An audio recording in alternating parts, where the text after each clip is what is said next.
Buenos días, mi nombre es Catherine Mongenario, soy estudiante de la carrera de Registros y Estadísticas de Salud y actualmente estoy cursando la materia de Estadística Inferencial y este video está siendo grabado en respuesta a la solicitud hecha por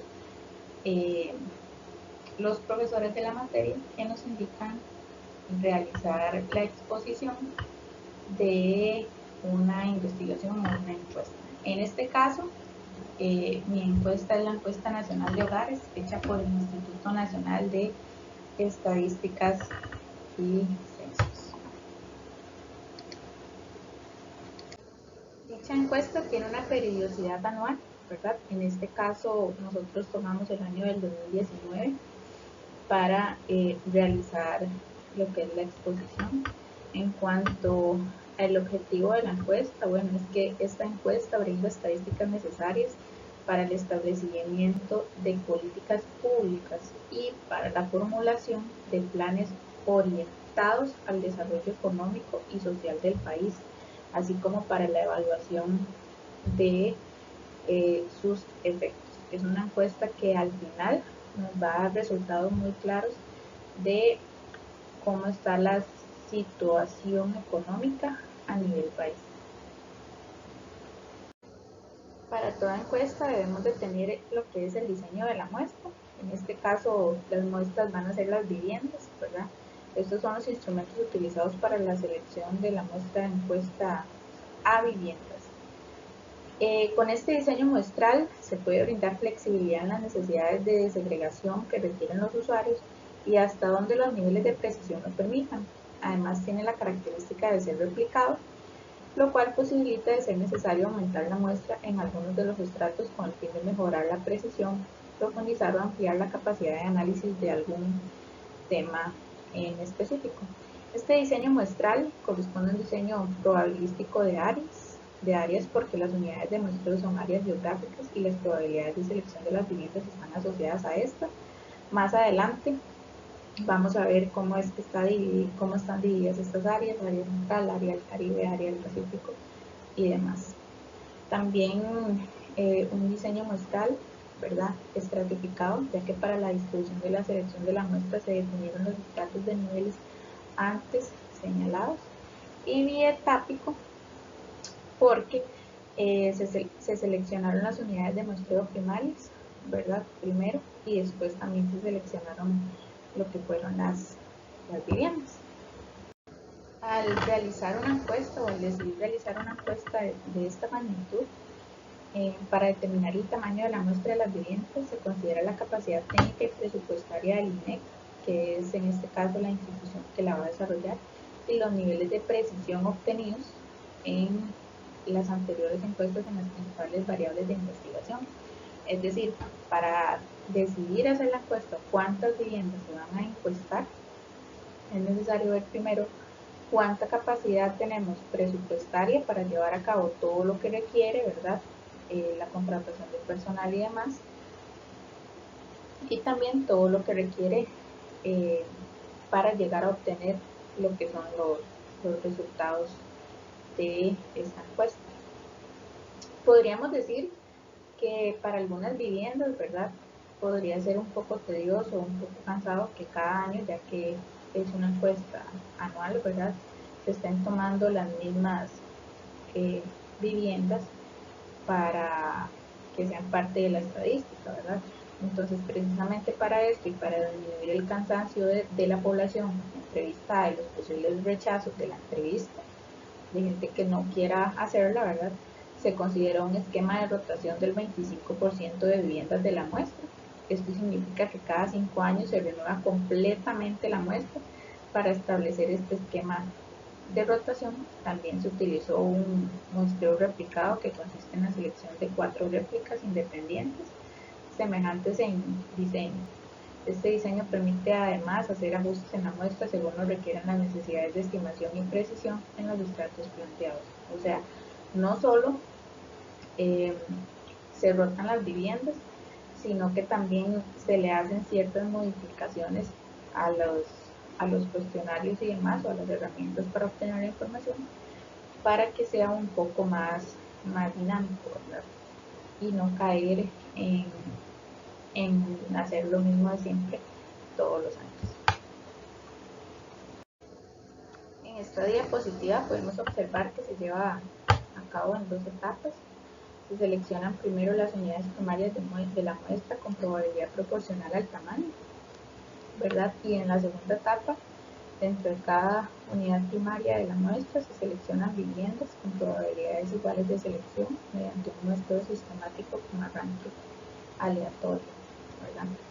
Acá tenemos el total y más o menos cuántas viviendas son tomadas como muestra, ¿verdad?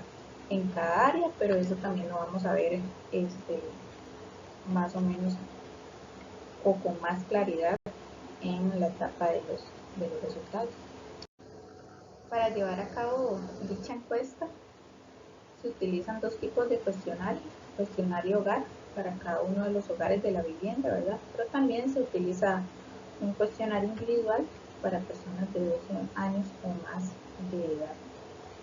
Es importante recordar que en el año 2014 y actualmente, ¿verdad?, hasta la actualidad, el levantamiento y procesamiento de la información que se recolecta, ¿verdad?, es hecha a través de dispositivos electrónicos y por personas encuestadoras, ¿verdad?, debidamente identificadas por el Instituto Nacional de Estadísticas y Censos.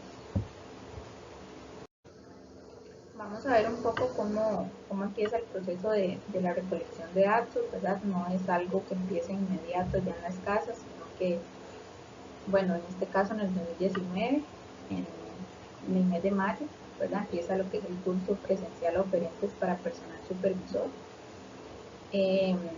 Igual en mayo, junio, empieza la capacitación para personal supervisor.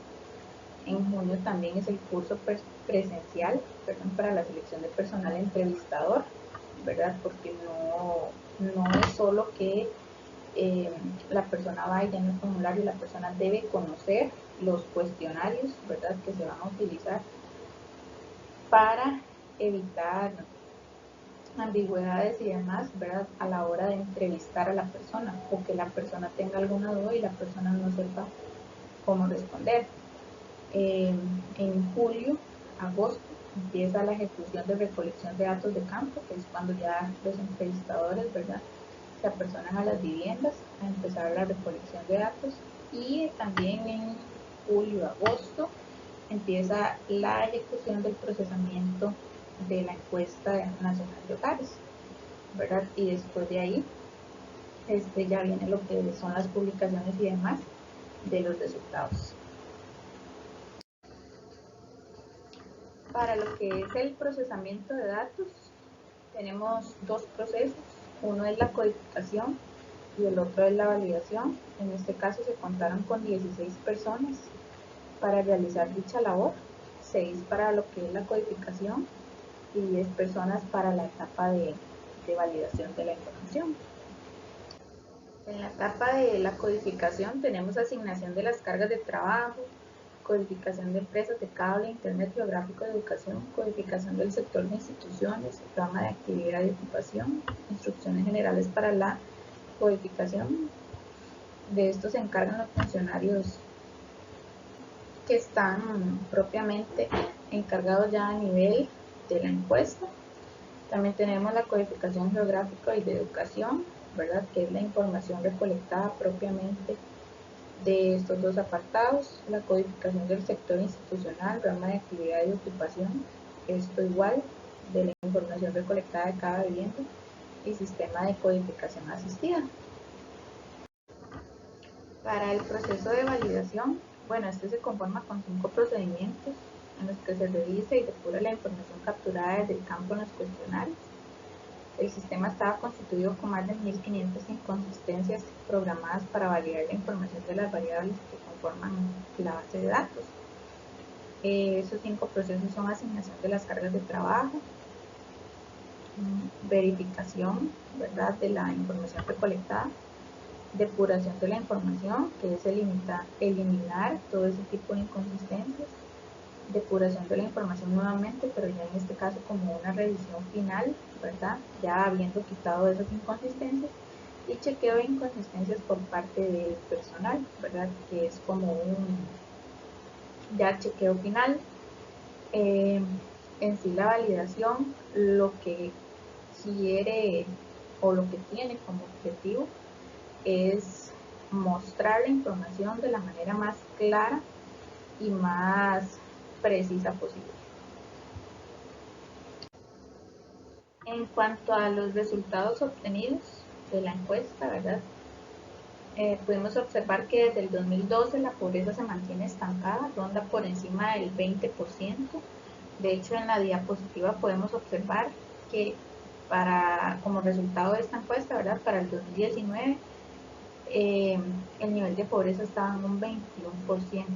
Esto en número de hogares es 335.895 hogares, ¿verdad? También podemos observar en una representación gráfica que la pobreza en el 2018 estaba un poco más elevada, en el 2019 bajó un poco, ¿verdad? También el ingreso económico en pobreza, ¿verdad? Es más alto en la urbana y más bajo en la rural. Y el ingreso en pobreza extrema, ¿verdad? Recordemos que la pobreza y la pobreza extrema son dos cosas diferentes. El ingreso en pobreza extrema, ¿verdad? Es un poco más alto en la urbana, ¿verdad? Y en la rural es más bajo. Como datos obteníamos que, bueno, en cuanto a pobreza, en el 2018 teníamos 99.034 habitantes en pobreza y en el 2019 93.542 habitantes, ¿verdad? Entonces, vemos como si la pobreza va en aumento y sus ingresos no aumentan del todo, ¿verdad? Pero sí aumenta lo que son impuestos y demás, por ejemplo, a la canasta básica y a todo lo que requerimos para subsistir, ¿verdad? También obteníamos como resultado que la diferencia salarial es de 17.6 veces más, ¿verdad? Y tenemos que los ingresos estimados, ¿verdad? Mensuales de las personas pobres, hablando en números cerrados, son 60.000 colones, y en personas no pobres, igual hablando en números cerrados, es de 1.000.000 de colones. Al terminar de exponer la encuesta nacional de hogares del 2019 hecha por el INEC, no tengo recomendaciones, me parece que la información es bastante clara, solamente, bueno, tal vez recomendar que se siga haciendo tan elaborado, tan planeado como se ha hecho hasta ahorita, ¿verdad? Para que cada año que se haga se obtengan los mejores resultados, ¿verdad? Y los más precisos, evitando márgenes de error y demás.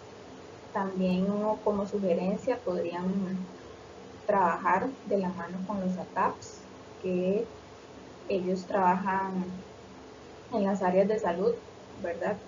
Y trabajan propiamente con fichas familiares y demás, entonces conocen o tienen muy bien estructuradas las zonas, conocen muy bien las viviendas y demás, entonces al trabajar de la mano podrían tal vez obtener mejores resultados o resultados más precisos a la hora de brindar las estadísticas. Con esto hemos llegado al final de la exposición y quiero agradecer por toda la atención brindada.